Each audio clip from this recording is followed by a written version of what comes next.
তারপরেও আমার অনুমতি ছাড়া এই বাড়িতে পা দাঁড়ের স্পর্ধা তোর কি করে হলো? রহমত, রহমত, কাদের! জি হুজুর। এদেরকে এই মুহূর্তে এখান থেকে চলে যেতে বল।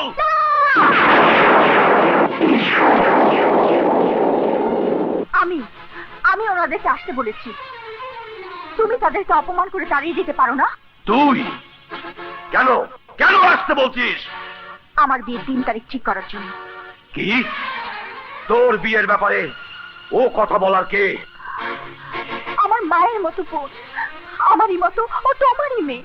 বিয়ার আগে ছিল, কিন্তু এখন পর হয়ে গেছে, তাই না বাবা?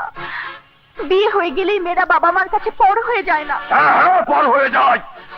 আর কেউ না হোক, ও আমার পর হয়ে গেছে, পর হয়ে গেছে। এখনো সময় আছে, ওদেরকে চলে যেতে বল।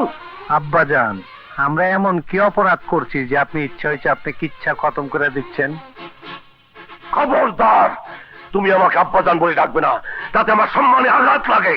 খুব তো সম্মান নিয়ে বড়াই করছেন, অথচ যে আপনার ছোট মেয়ের ইজ্জতের উপর হাত বাড়িয়ে আপনাকে অসম্মান করেছে তাকে কি উপযুক্ত শাস্তি দিলে না?